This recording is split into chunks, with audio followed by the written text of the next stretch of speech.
Heat sits on the tar like a hot lid the day the motorbike skids toward the crowd. Horns make a high, angry noise that cuts like a knife.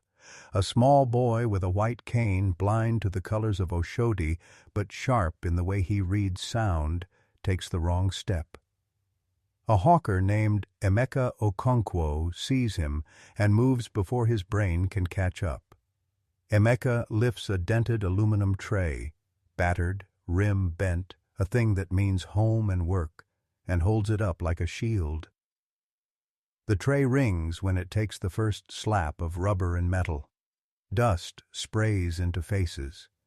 The smell of roasted plantain and petrol floods the air. People shout. Someone screams the boy's name, Musa. For a breath, the city holds its breath.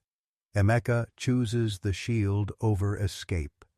Kunle Adebayo, in a black SUV passing slow because the traffic is a bad thing today, watches through tinted glass. Kunle's hand tightens on the small carved ivory bead he keeps in his pocket, a token from his grandmother. He does nothing then, yet his eyes tell a story. There is a choice inside him that will not let him go. After the scrape, life in Lagos roars back with old business. Emeka helps Musa back to the stall. He hushes the boy like a parent. The tray, dented deeper now, sits on the table where roasted yams cool. Kunle can't stop thinking about the ring the metal made. He calls his driver, Tunde, and tells him to take a different route the next morning because he remembers the face of the boy with the white cane and the hawker holding a shield. The city is a million small tragedies and a handful of chances. Kunle, who wears suits like armor and runs towers like kingdoms, keeps his hands off chances. But that night he plays the clip he downloaded on his phone. The image of Emeka's tray flickers on his screen like a secret light. He wakes before dawn. Word spreads. A teenager on a motorbike posts the shaky video. Friends, tag friends. By noon, the clip has 1 million views and 1,000 comments. People name Emeka a hero. Journalists come asking for the hawker with the shield. The Lagos Assembly writes a short press note. The Commissioner for Urban Renewal, Adeyemi, releases a statement about safety on the bridge and the need for demolition of illegal stalls. Demolition teams read the proclamation like a gospel. The demolition plan is simple and brutal. Empty the stretch tomorrow to make way for a new road and a new office block that will go up by the Echo Bridge. A developer with a foreign partner already has a model of glass towers on a board inside a cool room. Emeka and Musa are one voice in a chorus of hundreds who sell oranges on sheets and fruit on carts. The city wants that chorus quiet. Kunle goes back to the clip. He sends money to Emeka for an umbrella and antibiotics for Musa's scraped knee. Then he visits the market as if inspecting property. He walks slow, feels the heat, hears the language shift from English to Yoruba to Pidgin. Emeka watches from behind his stall. The hawker sees the man with a clean suit and a face like carved wood. Kunle looks at the tray on the table and picks it up with fingers used to fine things. The aluminum is cool. He runs his thumb over the edge where Emeka has hammered it flat. There is a wordless understanding. He leaves his card, which is a tiny sharp blade of paper covered in titles, and asks to meet Emeka later. Emeka is a man who has learned to refuse charity like a skill. He takes the money, keeps the card in a pocket like a folded prayer, and goes on with selling. Obstacles begin to stack like crate after crate. First, the city insists the stall owners must move because of safety. A small sign with Adeyemi's seal goes up on the street. Second, the demolition schedule moves up a day. Third, a man with a suit and a name tag from Adejare Developments hands Emeka a paper with an offer so thin it might snap. The offer smells like sweat and plans and lawyers.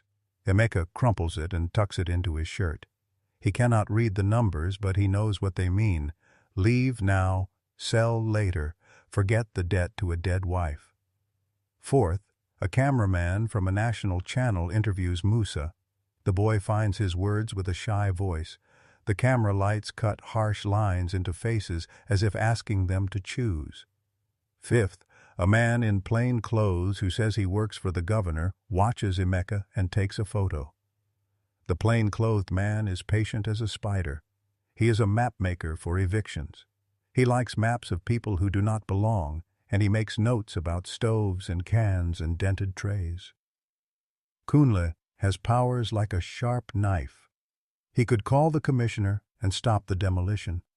He could buy the empty land and create a park instead of a tower. His PR team calls him lucky. His lawyers call him shaky ground. He calls a meeting with Adeyemi, who wears the city like a crown. Adeyemi speaks smooth and sure. He sees public safety in the math of demolitions and the chance to sell land. He thanks Kunle for his concern with a politeness that is cold. "We follow the law," Adeyemi says. Kunle notices a small scar on Adeyemi's knuckle and thinks of the scar he has on his own wrist, the memory of a father who walked away.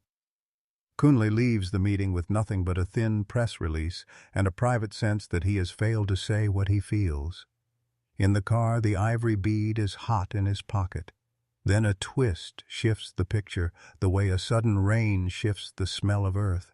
Someone in the crowd hands Emeka a small folded paper he finds in the dust by his stall. The paper has names and times, a list written in a hurried hand and a stamp that smells like office. Musa touches the list with his fingertips, the way a reader traces a page. Emeka turns the paper over and finds writing that looks like a ledger, names of men in suits, numbers that could be money, and a line that reads, "Site clearance, wipe records." Emeka, who has never read more than the price of plantain, keeps the paper in his braids like a talisman. Word leaks. The list becomes an object that hums.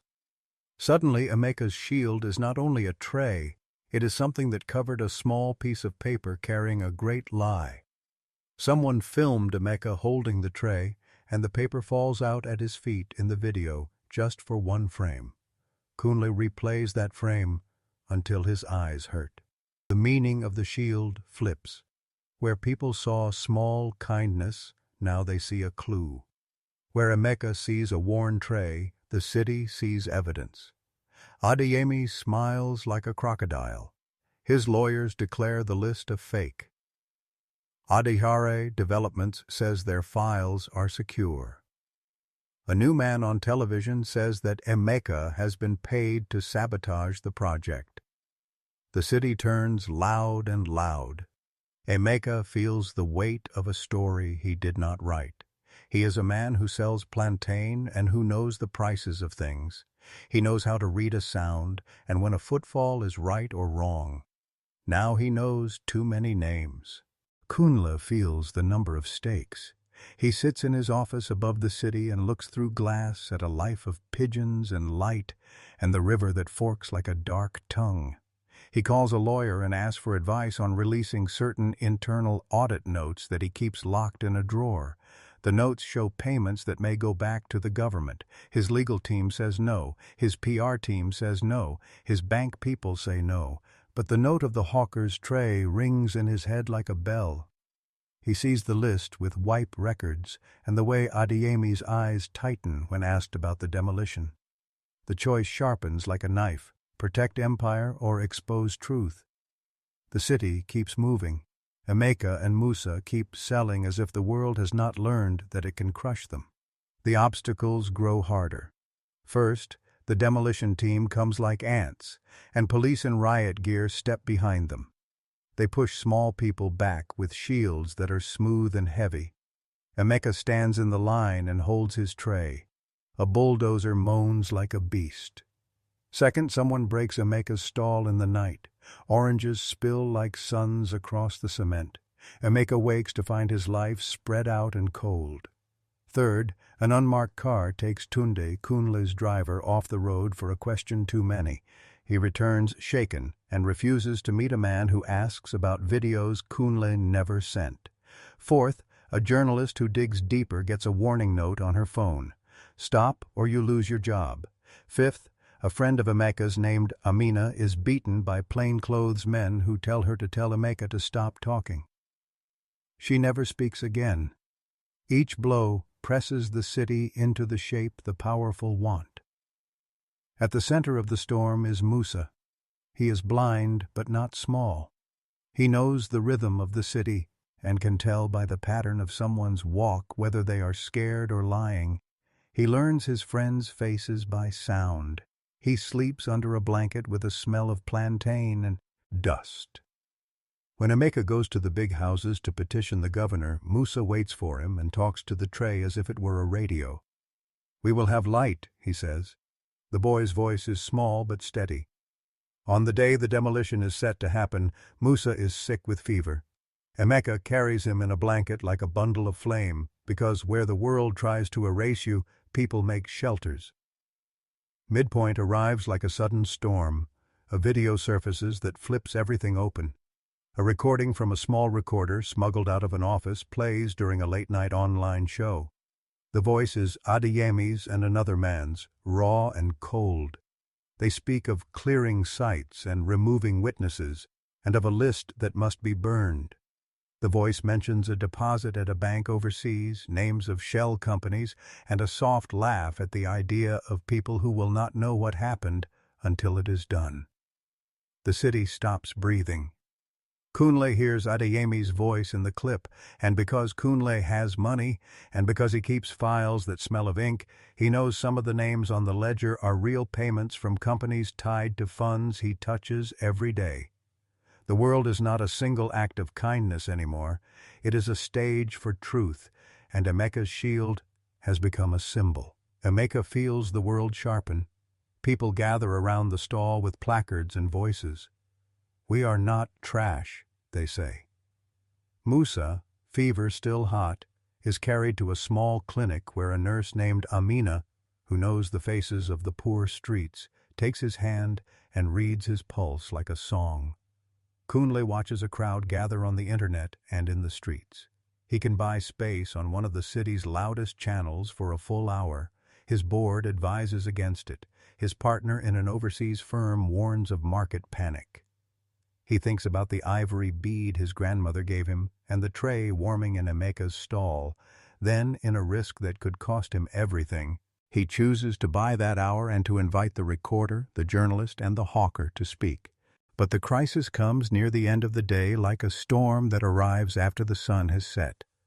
Emeka is pulled from his stall in the middle of the night by men whose badges are thin like soap.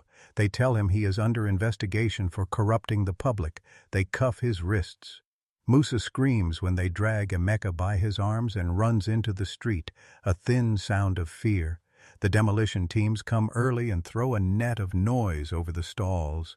Emeka's stall is smashed. He is taken to a place that smells like bleach and metal. The city watches on screens as a hero is taken away like a stray dog. Kunle receives the news as he steps into the TV studio, his shoes bright as moons. He feels his stomach drop. In the cell where Emeka sits, a man with a soft voice tells him that things are bigger than a tray and that he should not have found the paper. The man in the cell says he thought he was protecting a boy. Instead, he walks a path where his life can be asked for. The painful loss settles in like a heavy cloth. Emeka is hurt during his arrest. He comes out with a scar across his cheek and his hands raw from metal. The press releases call him a thug. People whisper. Musa sits alone at the stall of an old woman and taps his cane while the woman fans him. Emeka's crack across the cheek is visible. He had shielded the boy and the city had shielded him back with nails. He is charged with inciting trouble. The prosecutor reads out the names from the ledger, twisting their meaning. Kunle sits in the studio lights with the recorder and the clip pinned to his chest like a badge. He looks at the lawyer again. The legal file on his coffee table holds an old truth, payments and memos with Adeyemi's handwriting. He must make a choice that will break his life. Either hand the files to the government that will bury them and keep his towers, or release them to the public and watch his empire burn. Emeka loses much, his pride, his sleep, his stall. But the deepest cut is when Musa's fever takes a turn and the boy needs an operation the city clinic cannot give for free. The list in Emeka's pocket does not heal a fever. Emeka sits on the cool concrete and whispers to the tray, "I did what I could." Kunle hears about Musa's surgery cost and the way Emeka refuses to accept help from a charity tied to Adiyare developments. The hawker will not be bought. Emeka's hard choice is to stand with what truth he has.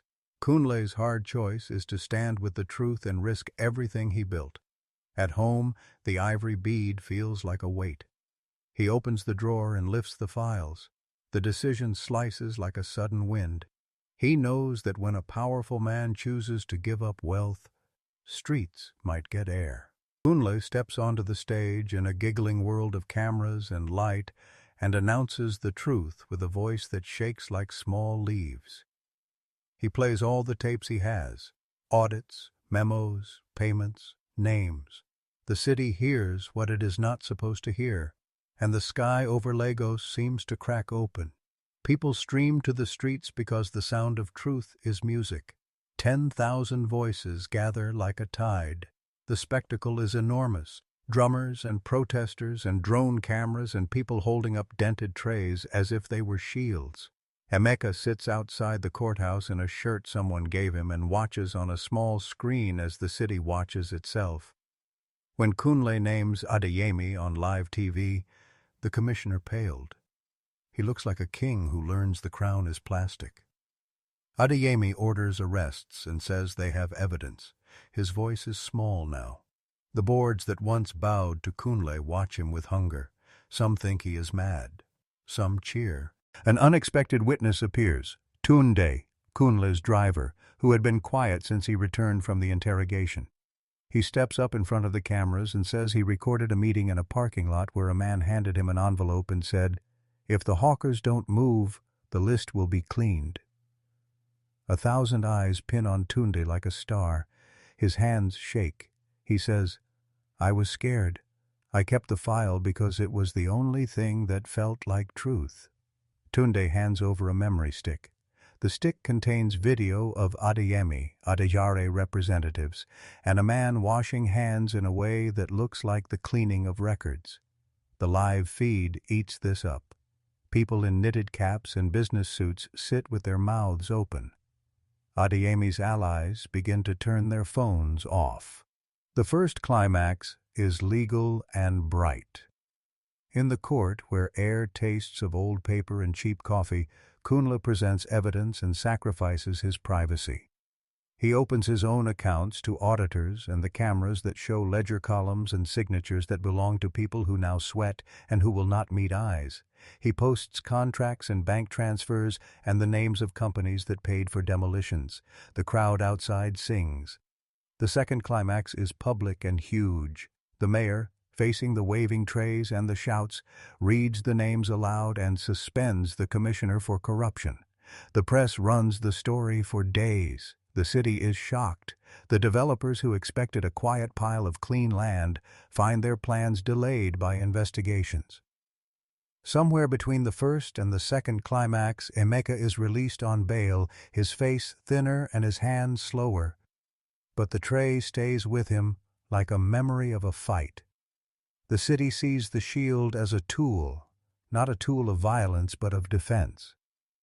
The third climax is personal and sharp. Adeyemi, stripped of his power and exposed, tries to rally a last attack. He speaks into a microphone and calls Kunle a traitor to business and a destroyer of livelihoods. He meets with men who promise weapons of law and smear. He slanders Emeka on television, calls him a pawn. But an unexpected witness comes forward, a woman who had been a low-level accountant at Adiyare and who knows the old games. She is fragile and tired, but she walks into the public hearing and places contracts on the table. She tells the court of envelopes and secret meetings. Her voice is thin, but it carries. The state prosecutor pushes hard. Corruption unravels like thread pulled from a sweater. Adeyemi stands in the square in front of the court as his coat is taken, and the badge at his chest is lifted away. He is a man turned small. Men who once bowed to him now turn their faces aside. The city watches, and a strange quiet falls. When the dust settles, Emeka returns to the stall that is a new space in a city that has been forced to look at itself. He fixes the tray with a hammer, pound by small pound, turning dents into a smooth edge. People bring boards and nails and sunlight. Musa returns to the stall with a new white cane that glows faintly in the night and a certificate from a school for the blind. Kunle, who lost almost a third of his holdings when he opens the books, walks the lane like a man without armor. He wears shirts now without the shine of his castle. He goes to Emeka's stall and sits on a crate. He calls the tray that Emeka keeps now the shield. People begin to call the market the shield market. The city council passes a new ordinance: no forced eviction without relocation, and no demolition without the right to a hearing and compensation. The law moves slow, but it moves. Adeyemi faces trial and a fall that is public and long. People who saw the spear of injustice point and break feel a small relief. 6 months later, the change has teeth.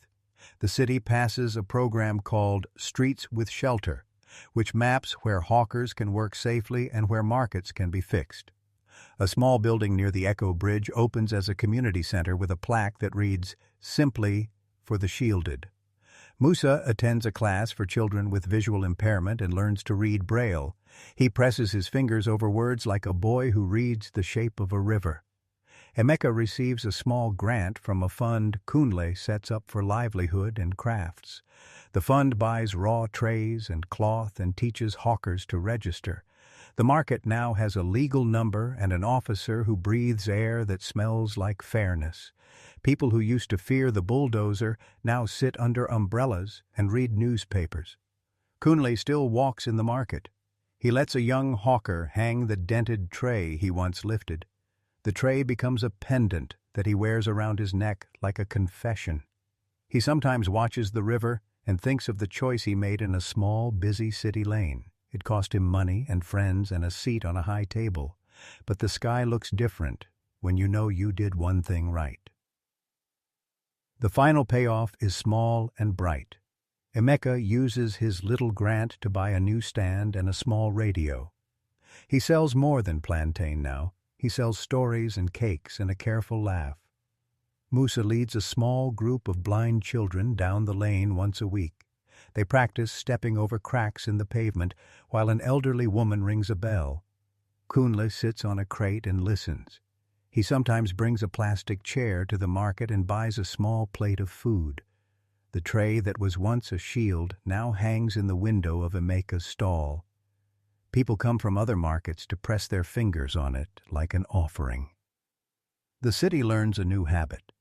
When a person sees an old, dented tray, they remember the day a man chose truth over profit and a hawk, or chose a boy over his own skin. There is still work. The law takes time to live in people's mouths. Adeyemi's trial moves slow, and his allies spend money on lawyers and on messages that say the city is better with glinting towers. But the city has learned to listen. The shield market is full of people who smile with the patience of people who know they have won a small thing.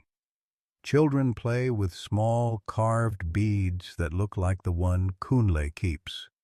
When a new developer arrives with a glossy plan and a smile, shoppers go with a list and a memory.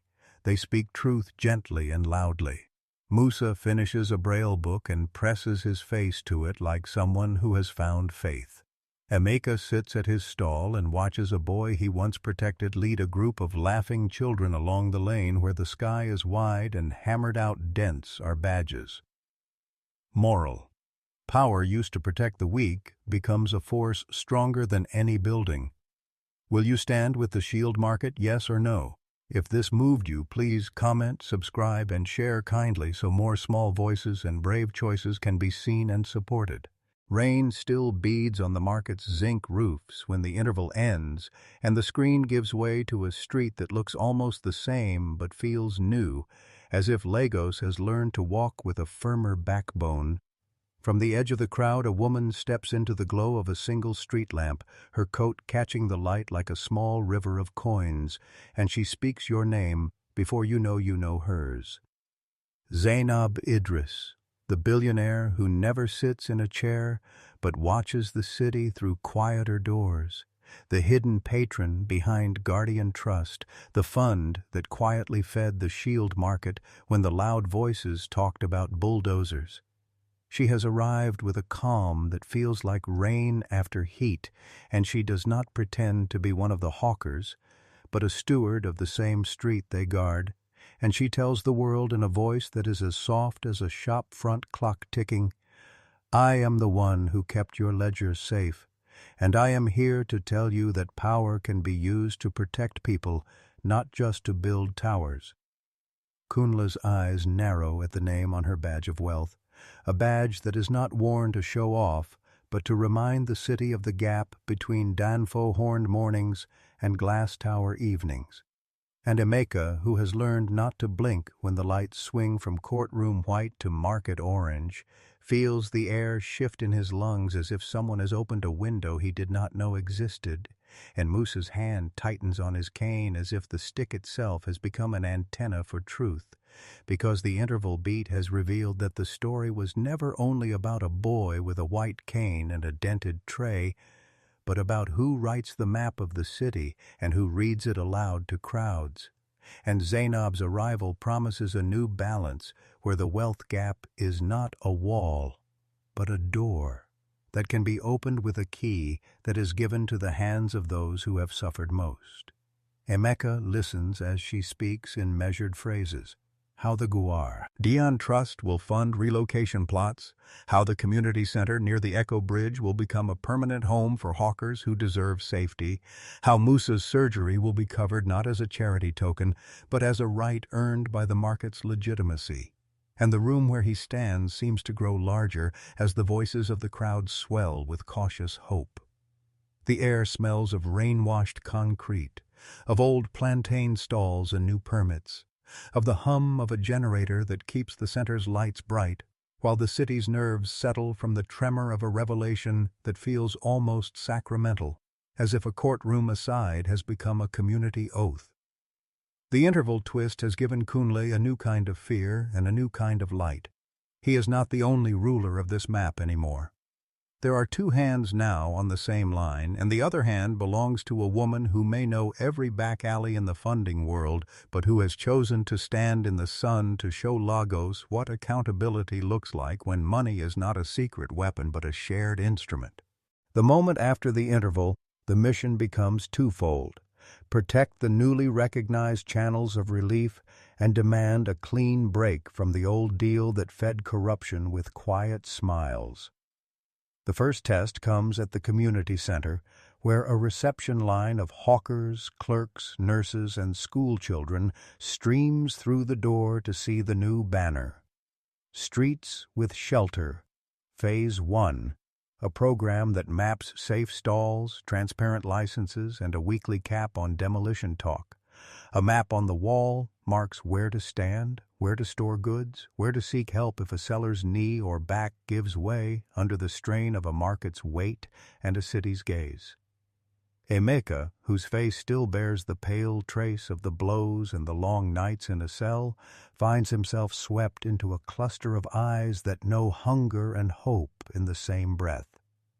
Musa rides in a wheelchair this week, but his voice carries farther because the clinic's doors finally open with a badge that says, "Yes, we can fix what we break."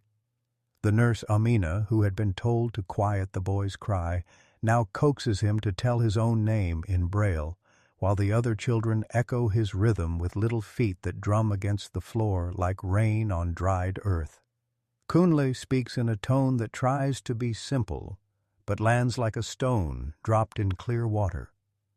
If we are to build towers that touch the sky, we must lay foundations that breathe with those towers. Zainab's presence at the podium underscores the paradox.